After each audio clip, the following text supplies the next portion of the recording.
At 66, Elizabeth Monroe thought she had finally made peace with the ghosts of her past, until the night she dropped her champagne glass at her daughter's engagement party and saw him. The same man who had vanished 8 years ago after stealing her savings and shattering her trust now stood smiling beside her only child, wearing a new name and the same charming grin. That single moment of shock sets off a journey of courage, grief, and redemption, as Elizabeth must confront the predator who once destroyed her life before he ruins her daughter's. This powerful true-to-life drama comes from Grandma's Final Chapter, a channel devoted to telling emotional, thought-provoking stories about older adults who refuse to be forgotten. Here, we celebrate wisdom, resilience, and the quiet strength that comes from decades of experience. If stories like this move you, don't just watch, be part of our community. Subscribe to Grandma's Final Chapter for daily stories of dignity and self-reliance. Share in the comments where you're watching from. We love hearing your voices. And like this video to help us bring hope and inspiration to seniors everywhere, proving that aging is not about fading away, it's about living fully, one final chapter at a time. The crystal glass slipped from my fingers before I even realized it. It struck the marble floor and exploded into 1,000 tiny pieces, the sound sharp and merciless. For one impossible second, every conversation in the room stopped. Music cut off mid-note. The laughter froze in the air, suspended like the glitter of the chandelier above. I stood there, motionless, my pulse roaring in my ears as light bounced off the broken shards around my shoes. My name is Elizabeth Monroe, and I thought I had buried my past for good. But that night, in the middle of my daughter's engagement party, I came face to face with the man who had destroyed me 8 years earlier.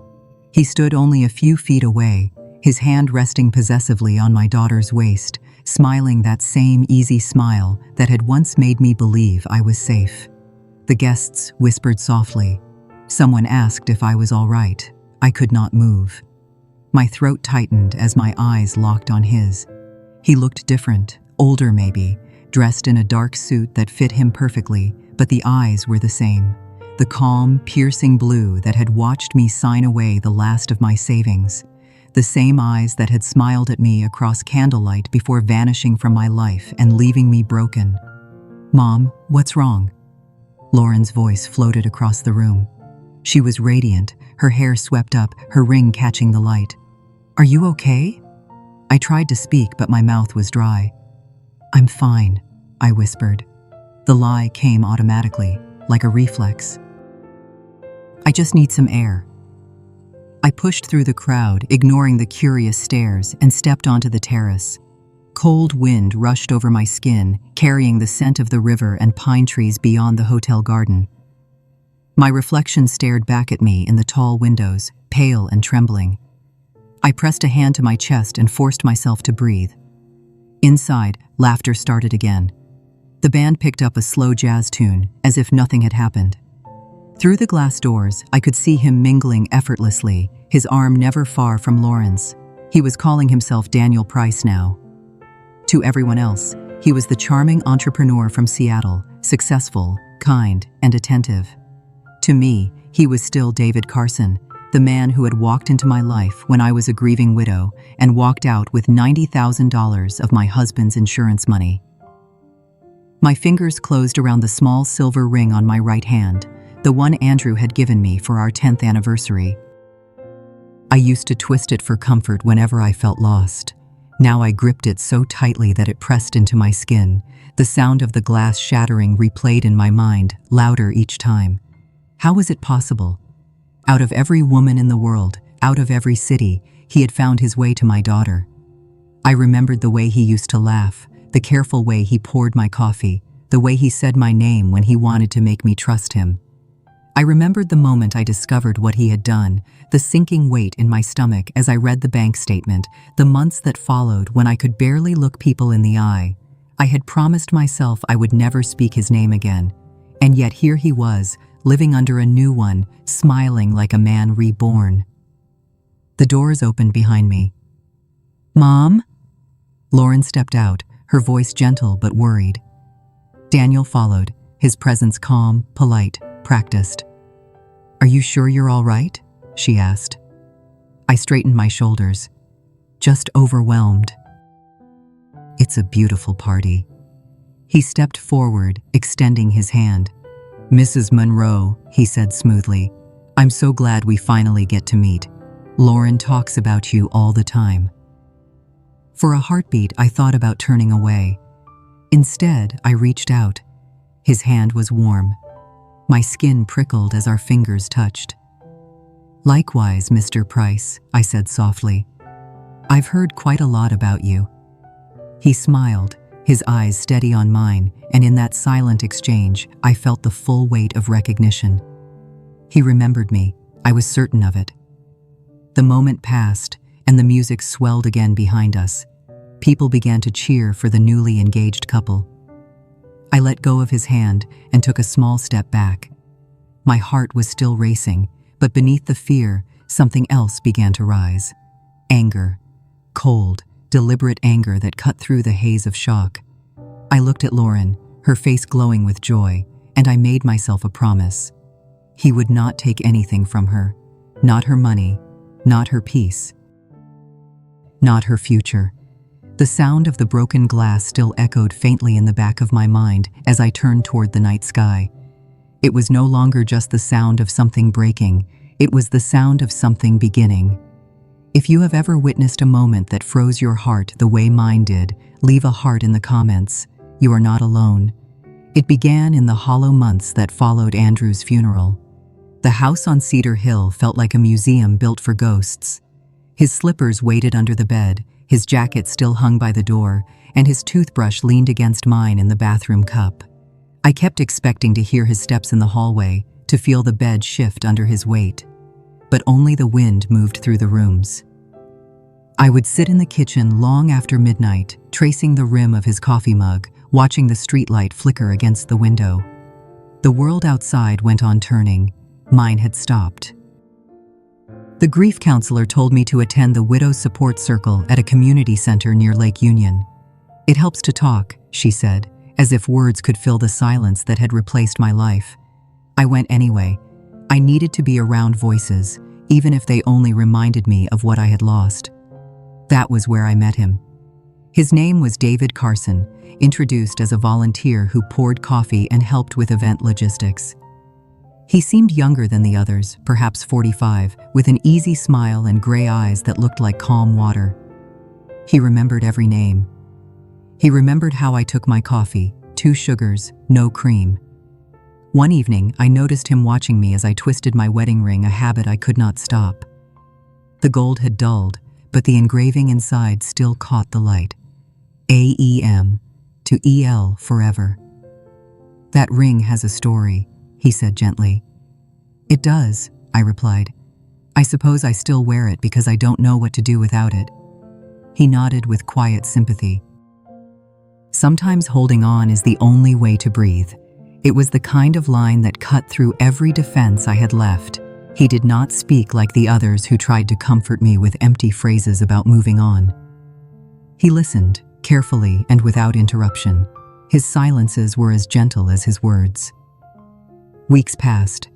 He began to appear in places that seemed coincidental at first. The grocery store on Pike Street, the cafe where I read alone, the park on Sunday mornings. Every time, he greeted me as if surprised, as if fate had drawn us together. He made me laugh for the first time since Andrew's death. He told me about his late wife, about the accident that had taken her, about how grief had taught him to treasure small things. I believed him. By winter, he was part of my life.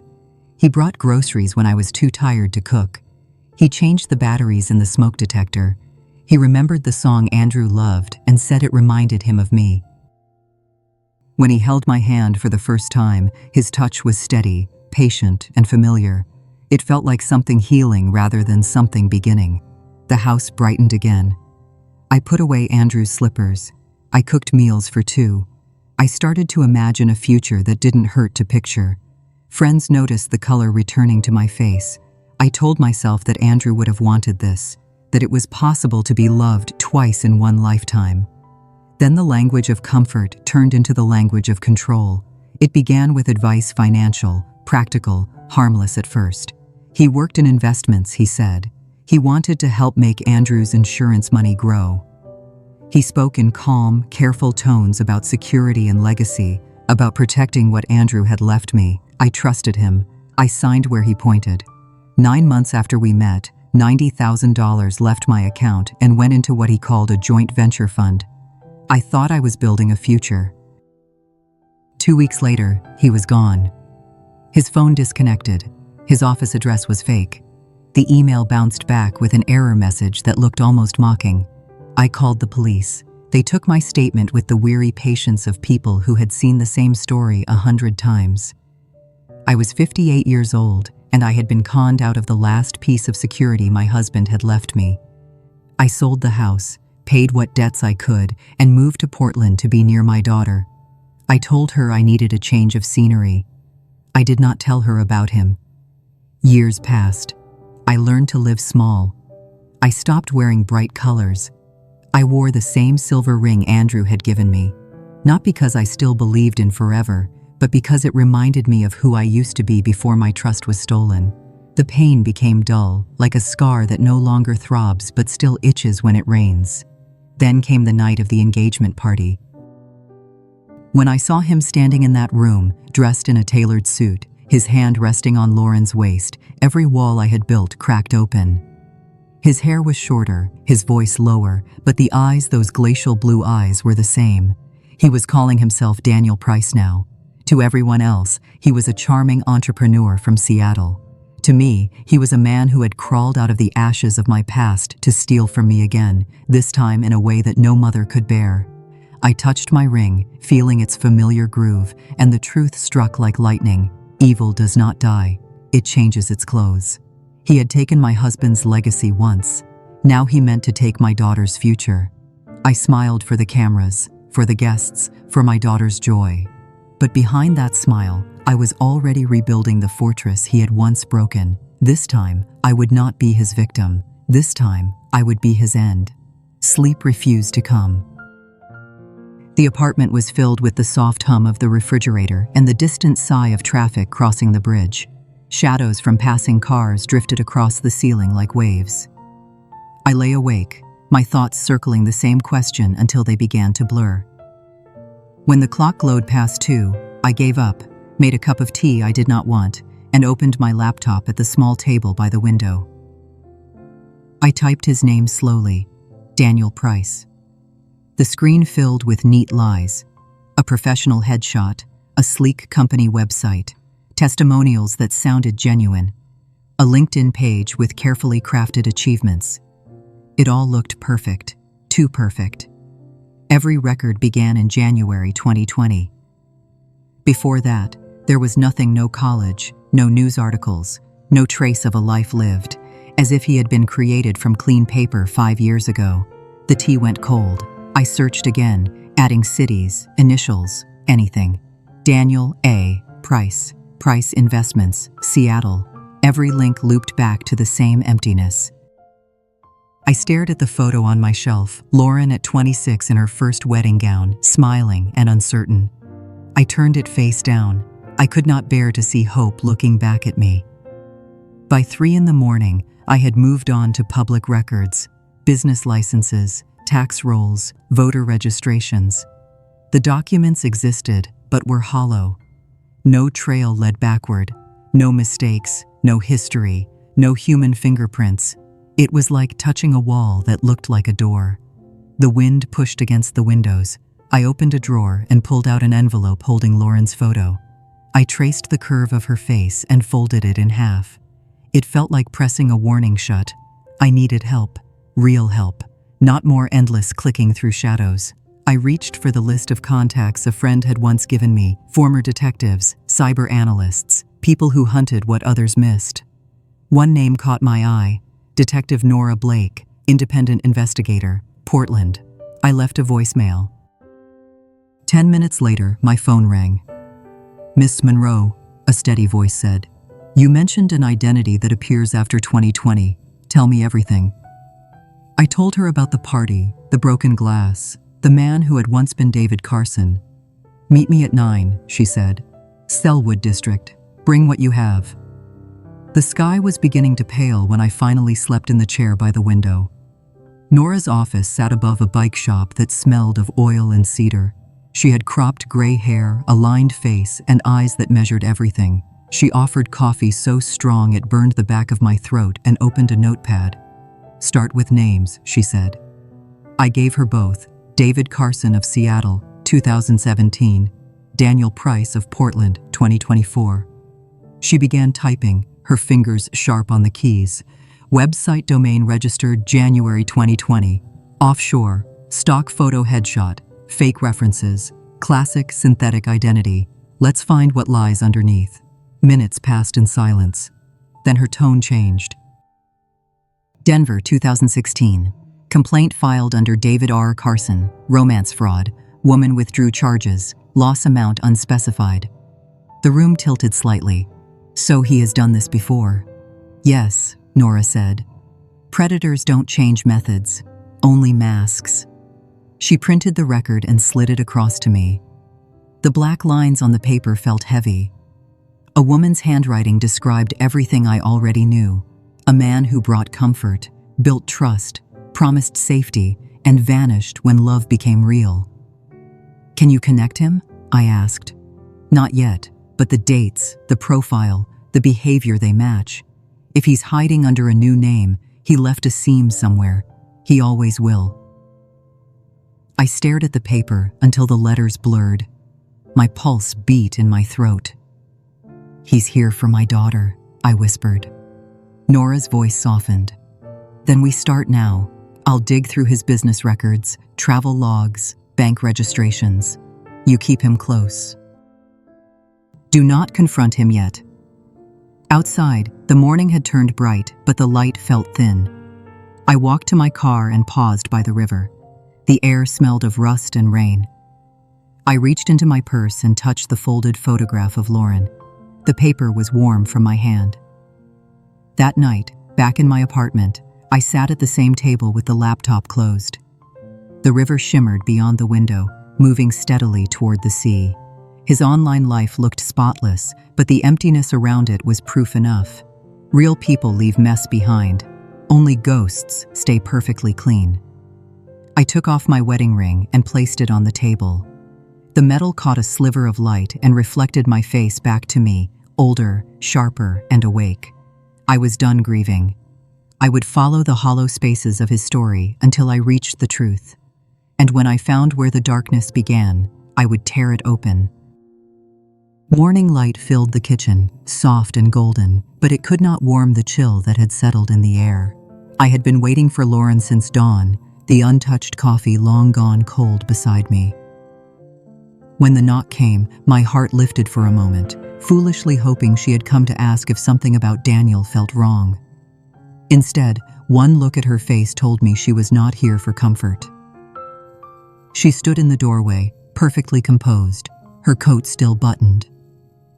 "Mom, we need to talk," she said, her tone practiced and calm, like a lawyer preparing for a verdict. I invited her in, though she did not sit. "You look serious," I said, forcing a smile. She folded her arms. "It's about Daniel. He told me what you said at dinner.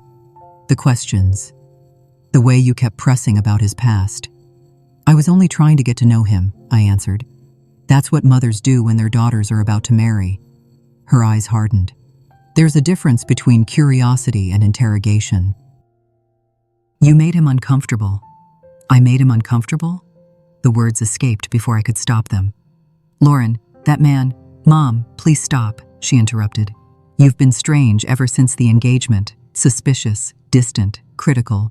You asked me if I was sure about marrying him. Why can't you just be happy for me?" "Because I know what he is," I wanted to say, "because I have seen the mask and the trap beneath it." But his voice was already speaking through her, his story already written in her mind.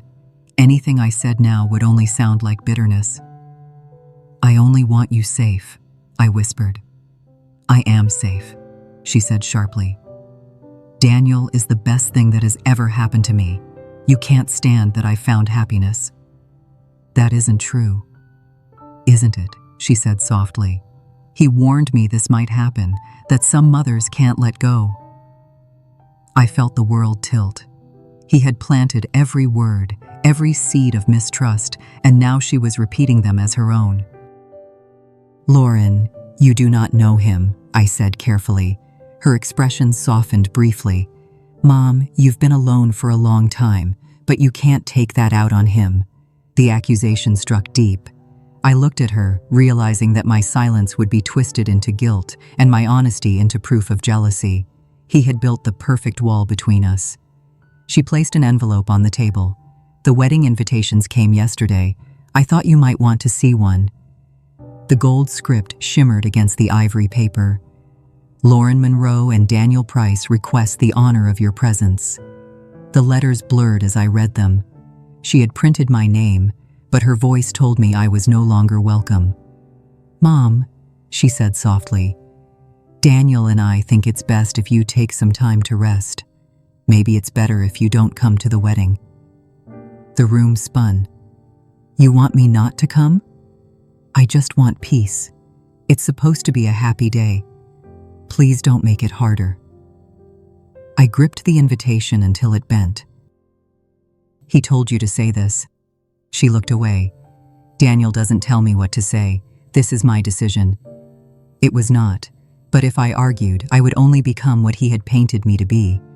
I nodded, empty and silent. "I'll call you later," she said, relieved the conversation was over. When the door closed behind her, the quiet felt heavier than any shout. I stood alone in the kitchen, staring at the invitation. The paper gleamed faintly in the fading light. Slowly, I turned it face down. The gesture felt final, as if I had just buried something precious. The hours passed, the light dimmed. I sank into a chair, the silence pressing against my chest until the tears came. They fell onto the envelope, small, dark spots that spread until the gold letters were hidden.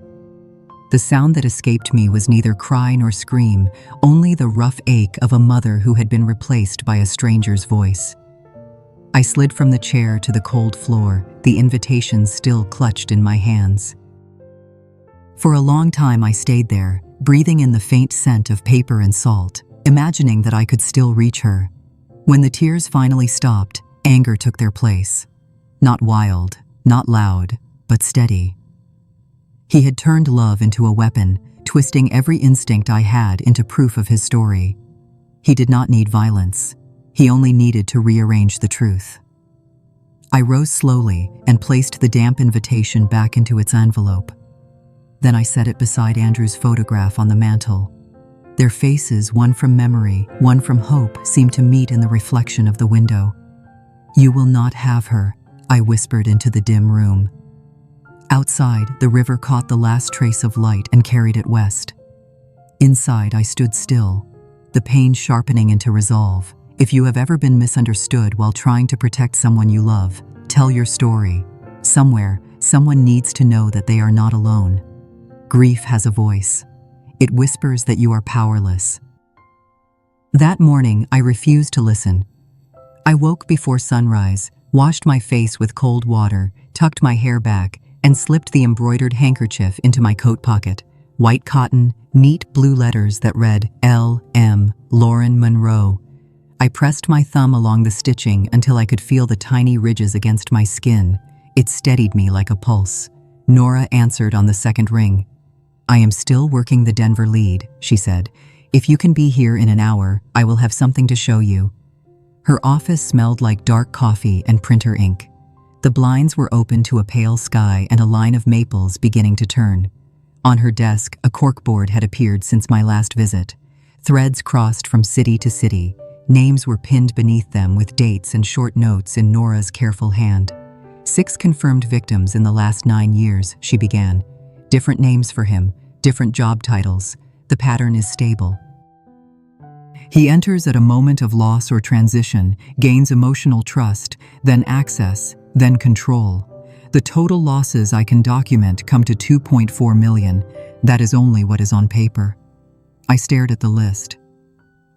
Phoenix, Nashville, Boston, Spokane, Denver. A suburb outside Salt Lake City. Each name had a life attached to it. family, work, habits. I imagined their kitchens, their quiet rooms, the way they must have stood at a window when they realized what had happened. A strange calm spread through me, the kind that comes when fear finally has a shape. "Tell me what to do," I said. "You need law enforcement," Nora replied. "If he changes tactics, you will not be able to keep up alone." She opened a drawer and slid a contact card across to me. "Ryan Cheng, former FBI, now consults with task forces on interjurisdictional fraud. He takes cases that cross state lines. He is 2 blocks away this morning working with a financial crimes unit." I already sent him a summary. The card was heavy stock with clean black type. I traced the name once with my thumb, then called. Ryan answered with a clipped hello that suggested a full day and little patience for people who wasted it. When I gave my name, his tone softened. "Nora told me you were coming," he said. "I can give you 30 minutes. Bring whatever you have that ties your man to multiple states." His office was inside a secure building with a lobby that smelled faintly of rain and old paper. He met me at the elevator, mid-40s, trim, a navy suit without a wrinkle, eyes that weighed you in a second and filed you under useful or not useful. I was determined to fall in the first column. "Start at the beginning," he said when we sat. "Dates, losses, witnesses, and any contacts still active." I told him everything. My voice shook only once when I said my daughter's name. I pressed the handkerchief in my pocket and kept going. He interrupted with questions, not unkind, always precise. "When did you last see him up close?" he asked. "At the engagement party," I said. He looked at me like a man who recognizes a fire he thought he had put out. Ryan held my gaze for a long second. "Good. Keep that image. It will help you remember why this cannot be handled with politeness." He turned to a whiteboard and drew a diagram that began with Denver in 2016. "Romance frauds can remain at the level of civil loss for years," he said. "This one does not. He escalates to isolation and long-term control. He creates dependency. The financial threshold crosses federal lines. That gives us leverage." "You think you can stop him?" I asked. "I think he has left more fingerprints than he believes," Ryan replied. "Men like this get arrogant. They reuse a phrase. They open an account in a rush and miss a box. They send a text while crossing a county line. Our job is to find the seam in the mask." He asked for Lauren's routine, work hours, gym days, whether she had changed passwords since the engagement, whether Daniel had suggested consolidating accounts for wedding expenses. Each question cut another thread from the net I felt tightening around my daughter. "She keeps her own finances," I said. "She is careful, but she trusts him." "Trust is the lever," he said. "We will not try to pry it from her hands yet. We will make him press harder until he slips." He assigned tasks. Nora would backfill older identities using driver records and hospital databases that flagged next of kin. Ryan would reach out to a contact in the Boston field office to pull a closed file that smelled wrong. My job was to keep my routine. Go to work, go to the market, do nothing that told Daniel we were moving. If Lauren called, I was to be calm, even warm. The instruction landed like a stone in my stomach, but I nodded. Before I left, Ryan set a small recording device on the table. "Put this in your living room when he visits," he said. "Say as little as possible. Let him talk. Sociopaths love empty air. They fill it with rehearsed virtue. Later, they step on their own words." "What if he does not come?" I asked. "He will," Ryan said. "He has a story to sell. You are the obstacle. A salesman always returns to the stuck door." I stepped back into the street with the card in my bag and the device in my coat. The sky had cleared to a sharp blue that made the river look colder than it was. I walked along the rail and watched a line of leaves drift past in a thin current. The handkerchief warmed against my palm. I thought of the day Lauren learned to write her initials. How proud she had been of the straight lines, the deliberate curve. I was not fighting for a bank balance. I was fighting for the life those letters represented. That night, I sat at the kitchen table and built a timeline with sticky notes, dates when he had called, Times he had changed plans, phrases he used often. I wrote down the exact words he had said on the terrace. I am so glad we finally get to meet. Lauren talks about you all the time, innocent sentences, polished to a shine. Under each one, I wrote what he meant. I see you. I know what you know. You will not reach her. The recorder sat in the center of the table. I imagined him noticing it, imagined the slight pause, the false laugh, the angle of his head as he pretended not to care. I wondered what he told himself at night. Perhaps that he was smarter than the world. Perhaps that women like me were too sentimental to be dangerous. The thought settled me. Just after 9, my phone rang. Nora. I have your bridge, she said. A parking citation issued near Cherry Creek in Denver. License registered to David R. Carson. The vehicle VIN appears again in a Portland registration under a shell company in 2021. Same VIN, same year, same dent on the rear quarter panel in a photo. He brought the car with him and retitled it, That Ties Carson to Price. The room tilted slightly with the force of relief. Can you share it with Ryan? I asked. Already sent, she replied. You have a team now, Ms. Monroe. I thanked her and hung up. My hands were shaking again, but it was not helplessness this time. It was momentum. We had a thread and it ran straight through his new life. At 11, there was a knock on my door. My lungs seized before I opened it. A courier stood in the hall with a florist box. Inside was a modest bouquet of white tulips tied with an ivory ribbon. The card read, For a quick recovery of spirits. D. Price. I set the flowers on the counter and stared at them until the water glass fogged with condensation. He wanted me to feel watched. He wanted me to doubt that I could hold a thought without him standing inside it. I placed the bouquet next to the recorder and took out the handkerchief again. The blue letters glowed softly in the kitchen light. I thought of Lauren's face the day she was born, the fierce and bewildered cry, the way she had clung to my finger with all the force in her tiny hand. No one had ever taught me how to be a mother in a war, but the instinct rose like something ancient and sure.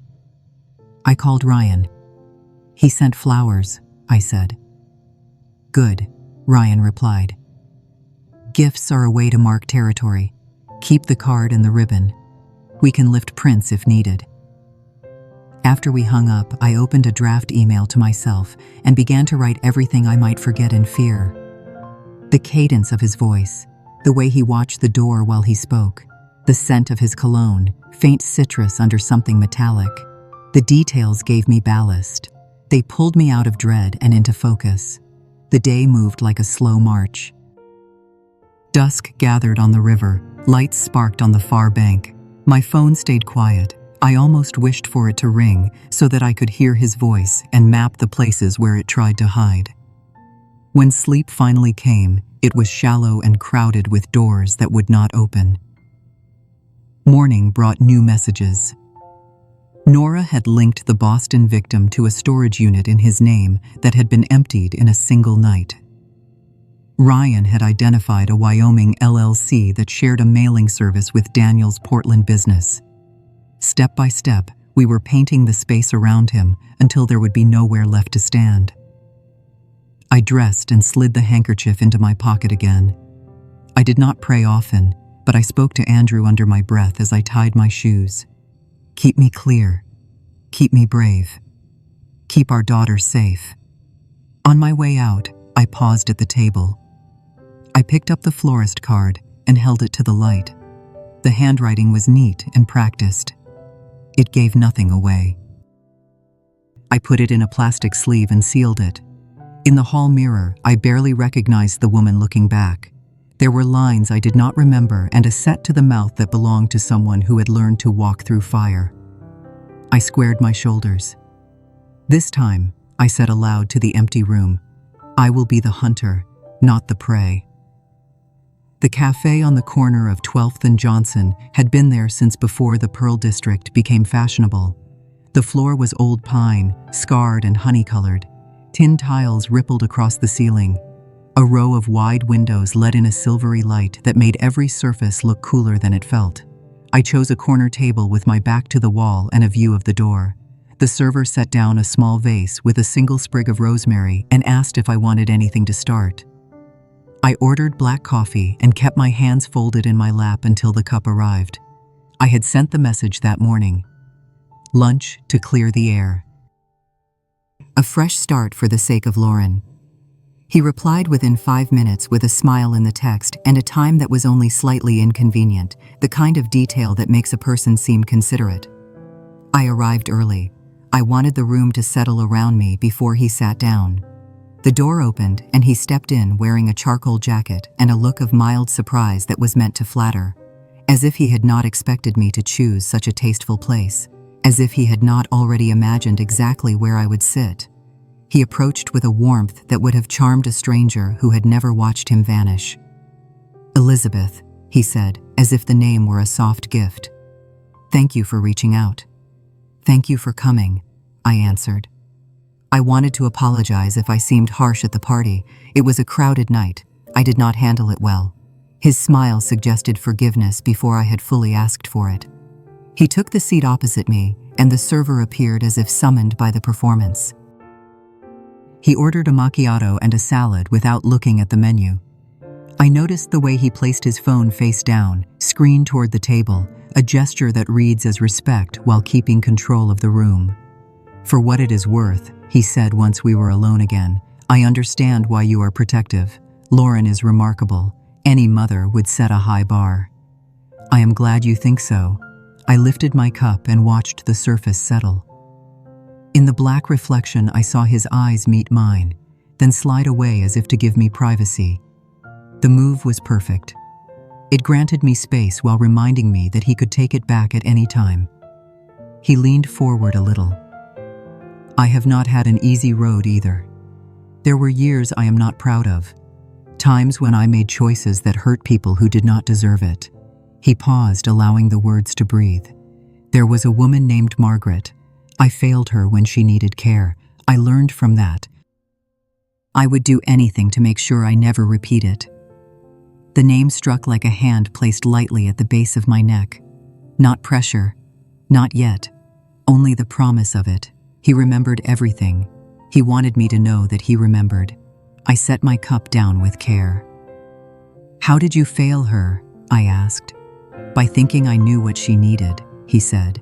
"By trying to solve her grief with money. By believing that love could be proved with numbers. I was a different man then. A different man who signed a different name." I nodded as if moved. "People change," I said. "They do," he agreed, and for a moment his face softened into something that might have passed for regret in a dimmer light. "I hope we can start fresh. For Lauren." The server brought his plate and a second pot of coffee for the table. The scent rose between us, bitter and clean. I poured for him and for myself, and in that dark surface, I watched our eyes meet again, closer this time. Two hunters measuring the distance across a narrow river. "Lauren told me you used to live in Seattle," I said, keeping my tone mild. "What brought you south?" "Better clients," he said easily. "A pace that suits me. And then Lauren. The city gave me the one thing I did not know I was missing." He spoke the words as if they had weight. I looked for the tell in his face, the small lift at the corner of the mouth that signals triumph when a line lands. What I saw instead was stillness, confidence so complete that it read as peace. "You make her happy," I said. "That matters to me. I intend to keep it that way." He cut into his salad with tidy strokes, then looked up. "I want her to feel safe, protected, seen. Money helps. Planning helps. I am good at both." The sentence slid into place with a click I could feel. Money helps. Planning helps. He was describing a scaffold, not a gift. I let silence open between us. He began to fill it, just as Ryan predicted he would. "We have been talking about consolidating some accounts," he continued. "Nothing dramatic. Simplifying. Couples do better when they think as a team. You know how it is." I smiled as if I did. "She has always been careful. That is one of the reasons I love her." He let the word love hang for a heartbeat while his eyes went steady and kind. I also know caution can turn into fear, and fear keeps people small. I do not want that for her. He lifted his cup. The reflection trembled and steadied again. Or for you. The edge under the kindness was so thin, you could almost admire the workmanship. I set my fork down. I appreciate your concern, I said. I appreciate that you were honest about your past. Perhaps not honest enough. He folded his napkin, then unfolded it with the care of a man who knows his hands are being studied. There are things I am ashamed of. I hurt people. I let grief make me selfish. I have no excuses. Only the certainty that I will not allow myself to become that man again.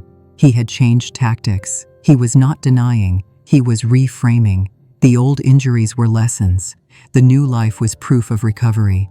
Any mother who questioned him would appear unforgiving.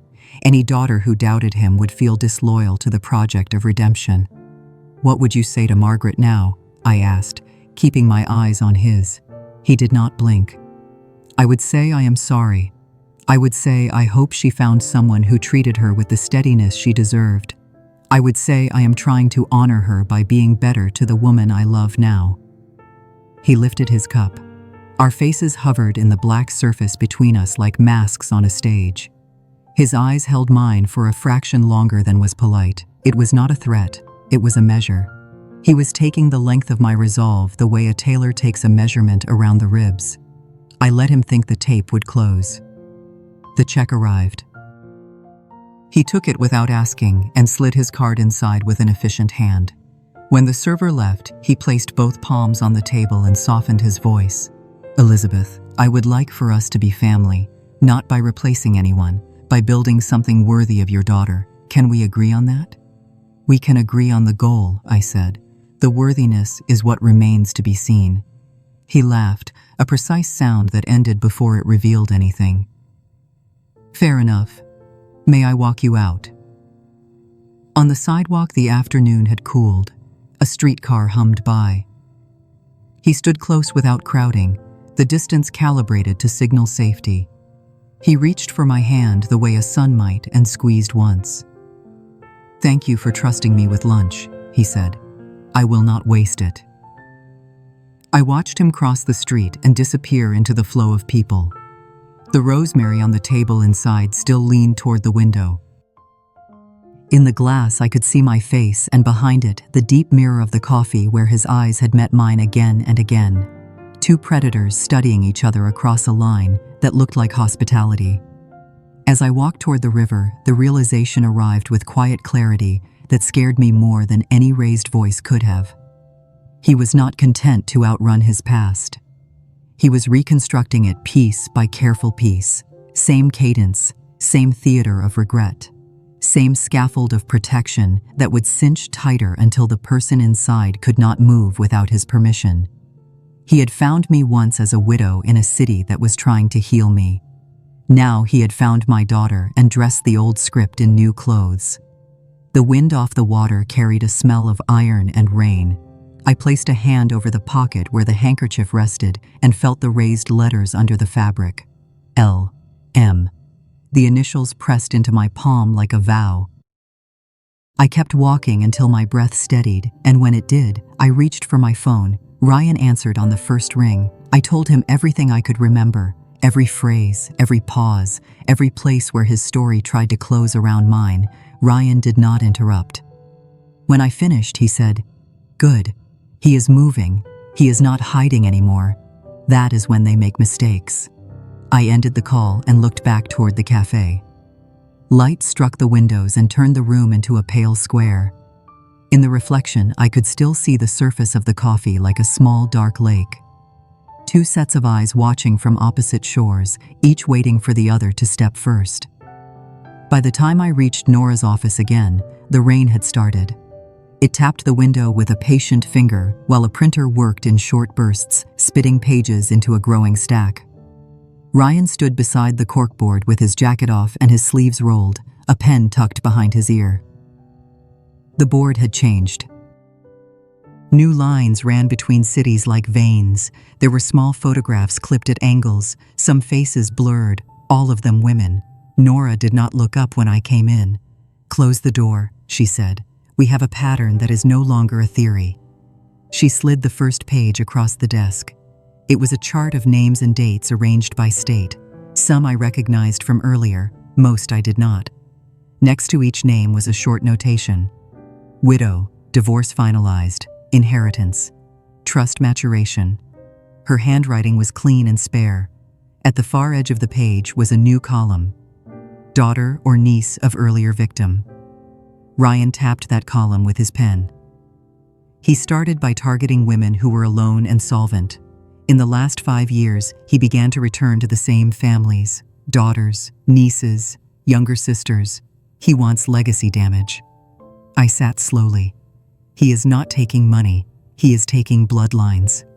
Both, Ryan said. Money funds the movement. Legacy is the trophy. Nora pulled a second folder. Look here.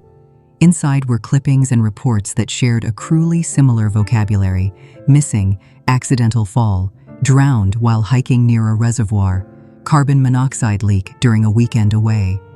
In each, the husband or fiancé had given a statement that sounded practical and sorrowful. In each, the investigation ended with a phrase that empties a room: no evidence of foul play. I touched the edge of a photograph. A woman with dark hair and a laughing mouth stood on a lakeshore in a windbreaker. The caption noted that she had married in June and died in August. Her maiden name matched the aunt on a separate list in a different state. The air in my chest felt thin.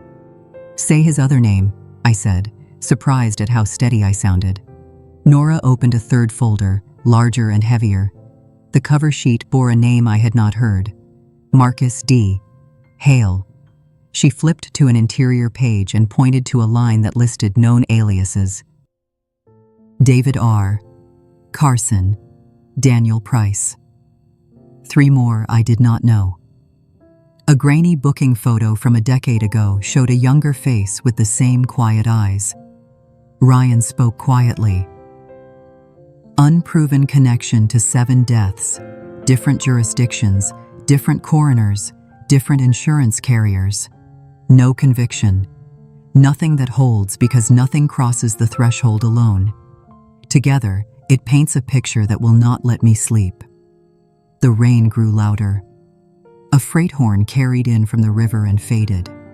I stared at the web on the wall.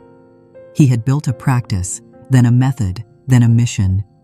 When theft stopped thrilling him, he turned to domination. When domination became ordinary, he adjusted the goal to permanence.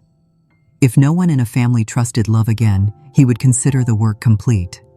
"What about Lauren?" I asked, and tasted the salt of the question in the back of my throat.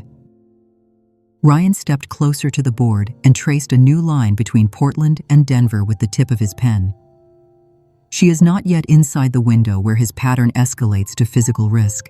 That does not mean she is safe. It means he is still arranging the stage. Nora set a single page in front of me. It was a photocopy of a towing receipt from a winter storm in 2017 outside Denver. The driver had written that the man was calm and polite and tipped in cash. The plate on the vehicle matched the VIN she had already tied to the Portland title. In the notes, a name had been scrawled with a misspelling that no data scrubbing had caught. Hale. 1 letter off, but close enough to feel like a breath on my neck. I could feel my pulse in my hands. I opened my purse and touched the folded photograph of Lauren's almost wedding, then left it there and took out the handkerchief instead.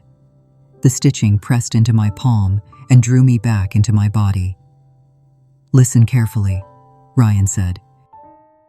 "From this point forward, you do not meet him alone. If he invites you to talk, you suggest a public place. You do not ingest food or drink he has prepared. You do not tell him you are working with us. You collect sentences, not arguments." "What if he tries to speed up the wedding?" I asked. "Then we slow it from the edges," Ryan said. "Licenses require paperwork. Venues require permits. Flowers wilt. There are 100 ways to buy a week without tipping the table." He paused, then added, "But do not count on delays. Our best chance is to push him into a mistake while his confidence is peaking." I looked at the faces again. They were not careless. They were not foolish, they were simply human in a world that punishes tenderness.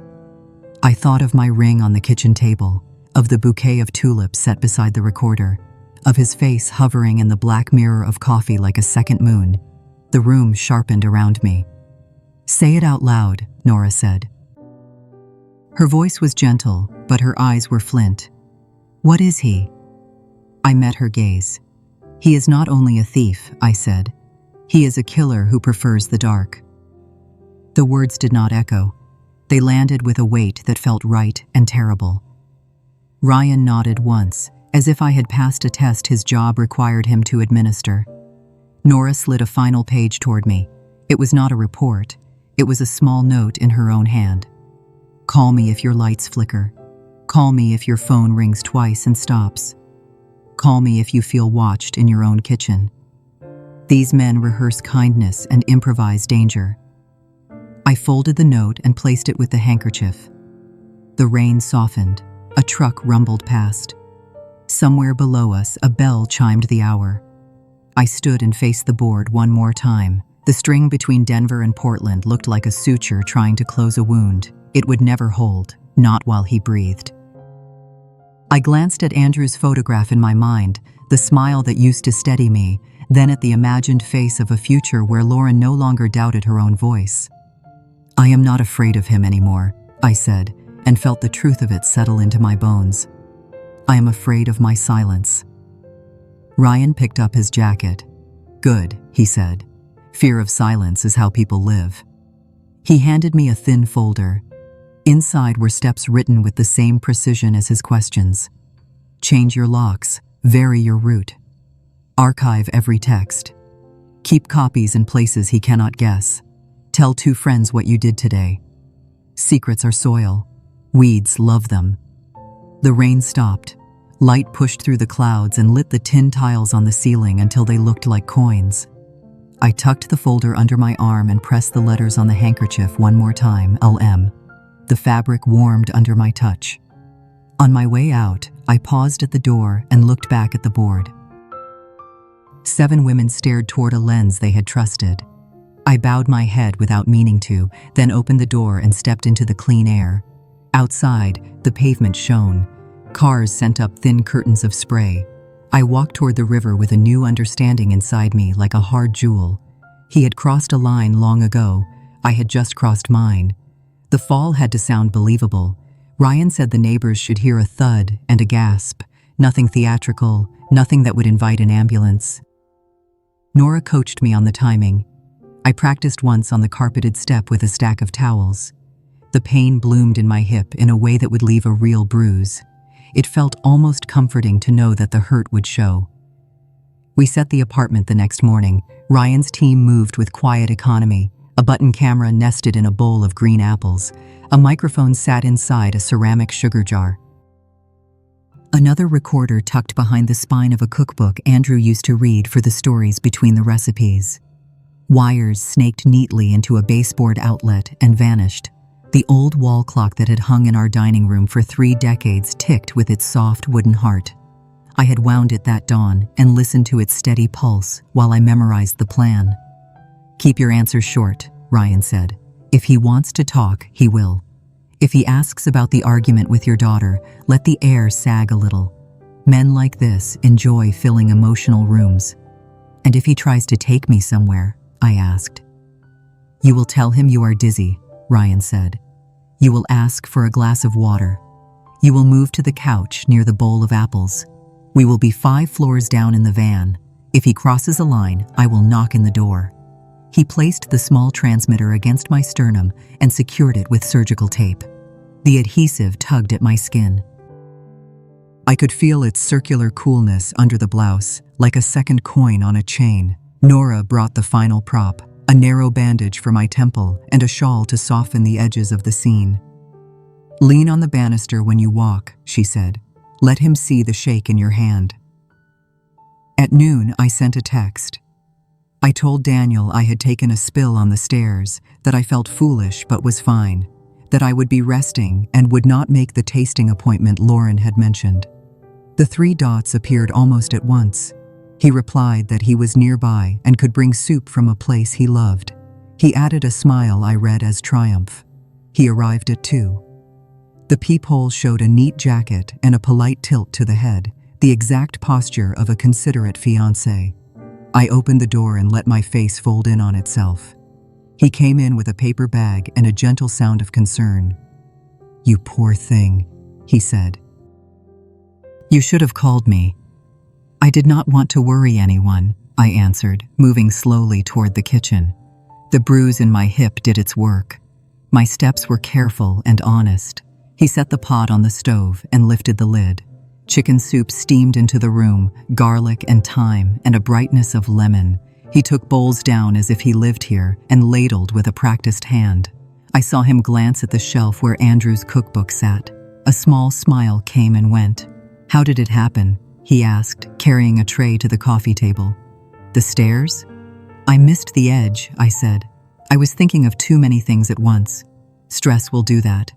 He lifted a spoon and tasted the broth like a nurse proving a medicine. "Eat.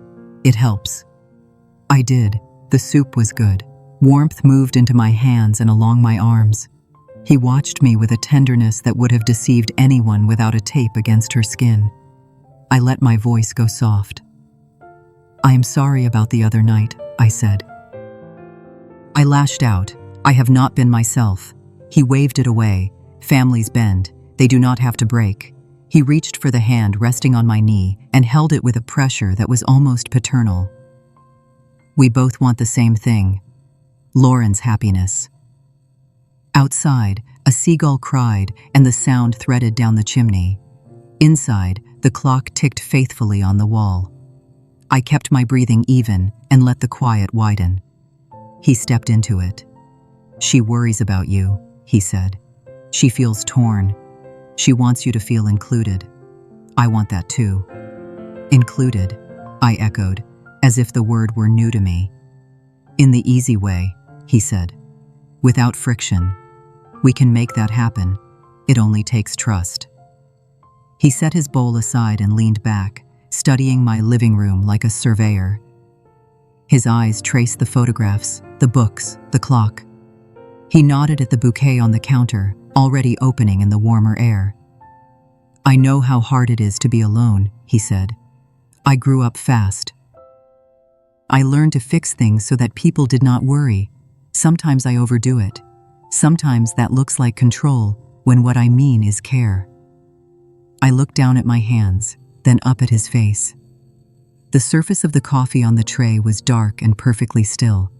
In it, his eyes hovered like coins at the bottom of a well. "Care can smother," I said lightly.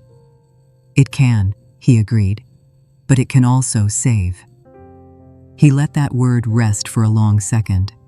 Then he looked at the clock. "You have kept good time in here," he said. "That is rare." "It was Andrew's," I told him. "I wind it on Sundays." He smiled. "He taught you to keep the house running. That is good. Still, routines can become cages. People need someone who steps in when they falter." His voice smoothed as if he were reading from a script he had polished. "If, for instance, you were to have another fall and you were out of reach for a day, Lauren would be devastated. In a moment like that, she would need a strong hand. Someone to sort the paperwork, make the calls, steady the wheel while she grieves." The room did not move, but my stomach dropped as if an elevator had snapped its cable. He did not look at me as he spoke. He looked at the clock. The second hand ticked once, twice. Then the mechanism stuttered. A faint click. The hand froze between numbers with a tiny refusal. He went on, a shade quieter. "I could do that for her. I would do that for her. If you were gone, I would make sure no one took advantage. I would help her sign what needed signing. I would keep her safe." Gone. The word sat in the air like a seed in the palm of a hand. I felt the shape of it without letting my face change. I set the spoon in my bowl and folded my fingers over the edge to hide their tremor. The transmitter under my blouse felt hot. I pictured Ryan in the van, still as a held breath. "Life is fragile at our age," he added. "People slip in tubs. They miss a dose. they forget to eat and faint. It would be a mercy to prepare for those moments. I looked at the clock again. The minute hand remained fixed. The room had lost its heartbeat. My mind filled with small, precise images. The angle of the top stair, the openness of my bathroom window, the way a gas flame can look like a blue flower before it forgets the air it needs. I heard my voice from a distance. Lauren would not want to be a burden. She would not be, he said, and there was a sliver of triumph in it. Not to me. He reached for the tray and refreshed my water, his movements neat and practiced. He wiped a drop from the rim with his thumb, then sat back and studied me the way a chess player studies a board 4 moves ahead. Rest, he said. Let your body knit. I can swing by tomorrow and check on you. If you think of anything you need, send me a note. I am nearby. I let my head tip against the cushion as if fatigue had pulled it there. He rose, placed the lid on the pot, and carried it to the sink. He left the water running just long enough to mark his presence. When he came back, he stood over me for a moment that lasted too long. "Thank you for trusting me," he said softly. I forced a small smile. "Thank you for the soup." The door clicked. His footsteps faded down the hall. The apartment remained still as if it were listening for its own voice. I sat up too fast and the room swam. The clock gave no sound. I crossed to it and touched the brass pendulum. It swung once and settled like a tired eye. The phone rang at once. "Ryan." "We heard it," he said. "Every word. Do not touch the pot or the bowls. Sit by the window and breathe." "He is planning it," I whispered. He spoke about my absence like a convenience. He spoke about signatures.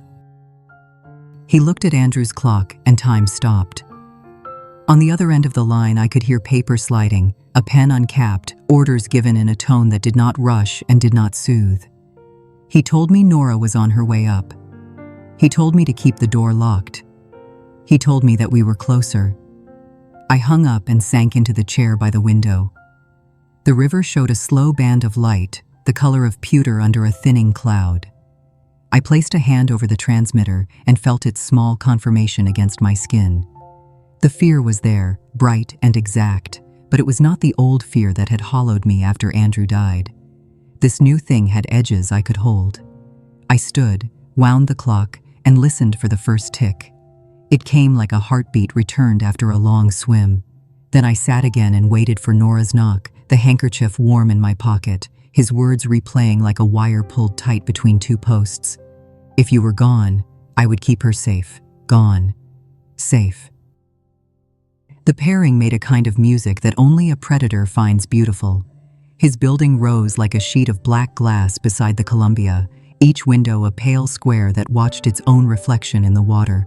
The concierge glanced at my name on the guest list and waved me through with a smile that did not reach his eyes. In the elevator, my face blurred in the mirrored walls.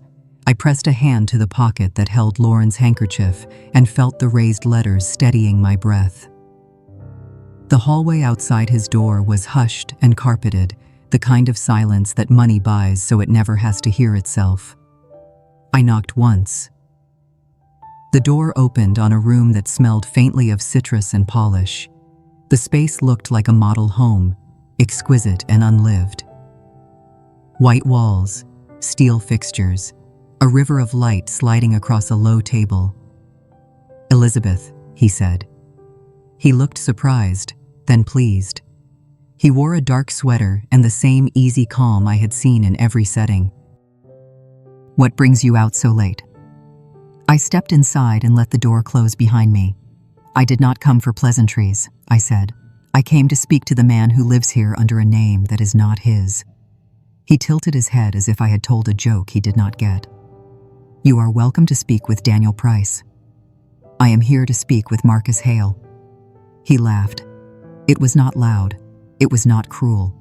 It was the sound of a man who had waited for the curtain to rise on a scene only he understood. He moved to the window and looked down at the river, then back at me. "So someone did her homework," he said. "Nora, I imagine. Or that tidy agent with the precise questions." He spread his hands. Would you like tea? Or shall we simply trade confessions? You have mine on tape, I said. You have already heard everything I am willing to confess. I loved my husband. I protected my daughter. I survived you once. That is my entire record. He smiled wider. And yet you came alone. I did not answer. He paced once along the edge of the rug, then stopped and regarded the wall of framed certificates by the desk. The signatures were clean, the fonts expensive, the institutions impressive. They were also new. He tapped a corner frame with one fingertip, then turned back to me. You know, I almost admire you, he said. You have courage. You also have no leverage. Lauren believes me. The banks believe me. You could stand in the street and shout my names until you ran out of breath, and the only thing you would gain is a cold. You have access to a joint account, I said, keeping my voice level. Is that your leverage? He smiled again, a thin line. Full access, he said. She signed the planning documents this week. The transfers will clear Monday morning. I will handle them with care. That is the difference between us, Elizabeth. You live in feelings. I live in facts. He moved closer, studying my face the way a jeweler studies a stone. Do you know what the bank official said when I called to confirm the limits? He said, congratulations. People like us get that word when doors open.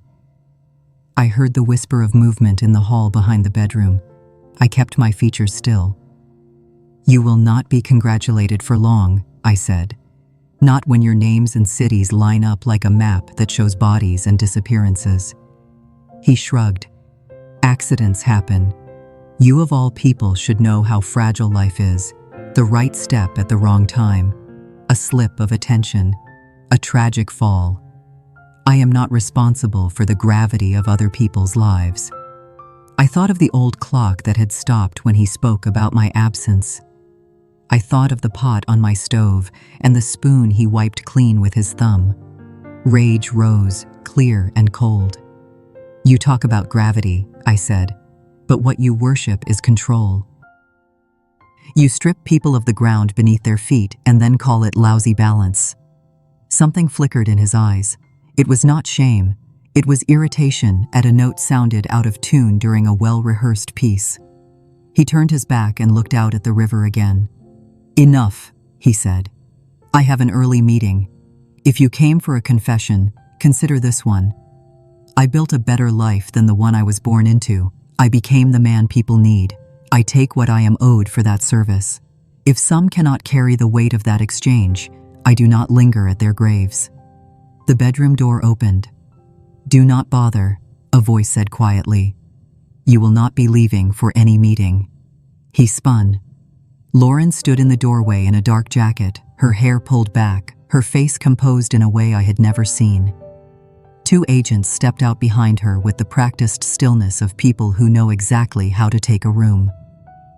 The command moved through the air without the need to raise a voice. I let out the breath I had been holding. No, Lauren said, and her voice did not waver. My mother did not come alone. I know everything. For a second, his expression collapsed into something raw, not fear, calculation stripped of its pleasant skin. He looked from her to me and back again, searching for the seam. There was none. He rallied with a shrug.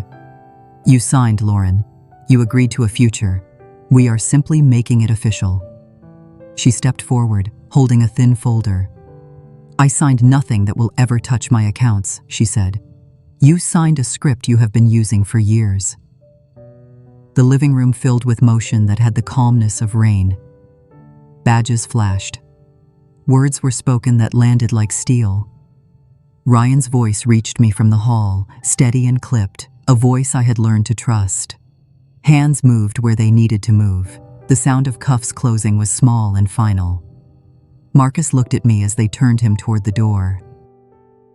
The smile returned, brittle as sugar. You are late, he said. By the time she checks, the money will be gone. Lauren answered him. The only thing gone is your mask. They paused at the threshold. He tried one last time to reclaim the stage. You would not have believed her, he said to Lauren. Even if she had begged you. I made sure of that. She met his gaze without flinching. "I did not need to believe her blindly," she said. "I watched. I listened. I learned the pattern you were so proud of." The door closed behind him with a firm click that felt like the first clean sound in months. The room exhaled. The windows held the river like a strip of dark silk. Somewhere below, a siren wailed and then faded. Lauren set the folder on the table and looked at me. For a heartbeat, we stood in the middle of that immaculate room and saw each other clearly for the first time since the engagement party. Her face was pale with relief and fury and love. "I am sorry," she said. "I am so sorry." I crossed the room in 3 steps and pulled her into my arms. She was shaking, so was I. We held on as if the building might tilt, and we were the only things keeping it upright. Ryan gave us space. When he spoke, his voice was gentle. "We have what we need," he said. "Financial fraud, identity violations, recorded threats. The rest will follow." Lauren nodded without looking away from me. Her breath warmed my shoulder. I could feel the beat of her heart through the fabric of her jacket, fast and alive. The room was no longer a model home. It held our heat and our history now. The river beyond the glass looked less like a strip of decoration and more like a road heading toward a place where mornings would not start with dread. "Thank you," Lauren whispered, "for not giving up on me." "I never will," I said. "We fight side by side now." She reached into her pocket and pressed something into my hand. It was the handkerchief with her initials, warm from her skin. The letters looked the way they had on the day I first stitched them, certain, upright, true. "Let us go home," I said. We walked out past the concierge and into the night air. The wind off the Columbia smelled like rain and iron. It lifted the hair from our foreheads and cleared the last fog from my lungs. In the reflection on the glass doors, I saw us together, not victim and rescuer, not skeptic and believer, only mother and daughter, shoulder to shoulder in the clean dark. The trial lasted 11 weeks. I sat through every day of it, watching the same man who had once smiled over my dinner table now sitting behind glass, his wrists chained, his expression carved from stone. The courtroom air smelled of old paper and disinfectant. Reporters filled the back rows. They called him the widow broker, the man with 7 names, the perfect gentleman. I did not care for any of it. I watched for one thing only the moment the mask slipped for good. It came on the final day. The prosecutor read the list of women whose lives he had stolen, names spoken like prayers in a language older than justice. One by one, photographs appeared on the screen, some smiling, some formal, all gone too soon. He shifted once in his chair, a small movement that betrayed discomfort, or maybe the first taste of recognition that his season of control had ended. When the sentence was read, life without parole, the courtroom did not cheer. It exhaled. I felt no triumph, only a quiet settling, like dust after a storm. Afterward, Lauren and I walked out together into the cold air. Cameras flashed, questions flew, but their noise blurred into the background. We crossed the courthouse steps in silence until we reached the bottom. Then she turned to me and said softly, "He doesn't get to own our story anymore." She kept her word. Within months, she returned to her law practice, but not the corporate office where she once chased promotions and long hours. She joined a nonprofit that defended victims of financial and emotional abuse, women who had been deceived by men who promised love and delivered ruin. Her first case involved an older widow in Florida who had lost her retirement savings to an online suitor. Watching her stand before the court, steady and fierce, I saw not the woman who had doubted me, but the advocate she was always meant to become. As for me, the silence of my apartment no longer frightened me. I still wound Andrew's clock every Sunday. Its rhythm no longer felt like a countdown, but like breathing. With Ryan's help, I began Widows United, a small community center that met every Thursday in a borrowed church hall. At first, there were 5 of us. We drank tea and spoke in cautious fragments about trust, about grief, about the strange loneliness that follows betrayal. By spring, there were 40 women sitting in that circle, sharing stories that echoed across generations. Some cried, some laughed. All began to stand taller. One afternoon, a woman named Denise brought a small box wrapped in brown paper. Inside was a crystal glass, delicate and new. "It reminded me of your story," she said. I thanked her, but I kept it unopened until Lauren's next visit. When she arrived, she carried another gift, a second glass identical to the first except for the small line that ran down one side where it had been repaired after a crack. We placed them side by side on the kitchen shelf. The afternoon sun came through the window and struck both at once. Light scattered across the counter, refracting into tiny rainbows that danced over the old scars of the table. The broken one caught the light differently, softer, richer, as if the damage itself had learned to hold brightness. Lauren traced the rim of the mended glass with her fingertip. "They belong together," she said. "Yes," I replied. "One remembers what shattered, the other remembers how to stay whole." She smiled and looked around the room. "You have people depending on you now, Mom. You're building something that lasts." "I am only building what I needed years ago," I said. "A place where trust isn't a trap, where women can see danger before it smiles at them." That evening we hosted the group at my home for the first time. The walls glowed with the soft light of candles, and the scent of rosemary tea filled the air. We talked not about Marcus Hale, but about what it means to rebuild without apology. Each woman held her own story like a lantern, fragile but shining.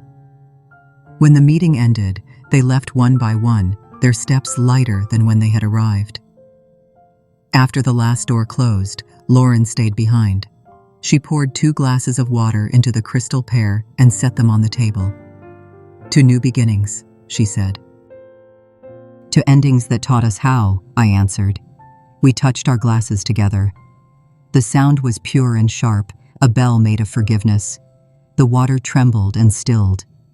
For the first time in years, I did not see the ghost of loss reflected in the surface. I saw 2 faces, tired, wiser, unbroken. Later, when she left for her own apartment, I stayed at the table a while longer. The night outside was quiet, except for the rhythm of the river against the pilings. I thought about the women we had met, the letters that arrived each week from places I had never been: Texas, Maine, Ontario, even Ireland. Strangers who had found our group online, who wanted to learn how to protect themselves, how to reclaim trust, how to live without fear. Grief, I realized, is not a curse but a gate. It can keep you in the dark, or it can open into a wider world. What we choose to build beyond it defines us. I turned off the lights and looked once more at the 2 glasses on the shelf. The moonlight hit them from the side, bending through the crack in one, scattering over the counter like a handful of stars. The broken one still caught more light. If you believe no one should be forgotten or deceived for trusting too deeply, let this story travel. Subscribe to Grandma's Final Chapter and share it with someone who might need a reminder that hope is not foolishness. Every share, every comment, every voice raised is a small signal in the dark, and sometimes that signal is enough to save someone like me. Because the truth is simple. The world will always have predators hiding behind charm, but it will also have people who refuse to stay silent. And when we speak, when we connect, when we choose to stand together, the darkness loses its teeth. The 2 glasses stayed side by side through every season that followed. One flawless, one scarred, both shining, both whole. Epilogue. Tell your story before the silence does. When I look back now, it is not the fear or betrayal that stays with me. It is the small moments of light that broke through when I thought everything was gone. The sound of Lauren's laughter the first morning after the trial, the warmth of strangers' hands as they shared their own wounds in our little community circle, the way sunlight bent through 2 crystal glasses and turned something broken into something beautiful. Stories like mine are not rare. They are whispered behind closed doors, written in unsent letters, or buried under years of quiet shame. But when one woman speaks, another finds the courage to answer. That is how healing begins, not in isolation, but in connection. If you are listening to this and you carry your own story of loss, love, or survival, know that your voice matters. You do not have to hide behind the idea of being fine. The world needs to hear what you have endured and how you are still standing. Someone out there might be waiting for your words to save them from their own silence. At Grandma's final chapter, we believe every life holds a lesson, every scar carries a truth, and every ending can become a beginning. By sharing these stories, we remind each other that aging is not about disappearing, it is about growing louder, wiser, and freer. So if this story touched your heart, let us know. Leave a comment, tell us where you are watching from, and share a piece of your own journey. Press like if you believe in resilience, in second chances, and in the power of truth. And most importantly, subscribe so you never miss the next story of strength, dignity, and rebirth. Because somewhere in these stories, you might find a reflection of yourself or the strength to write your own final chapter with pride.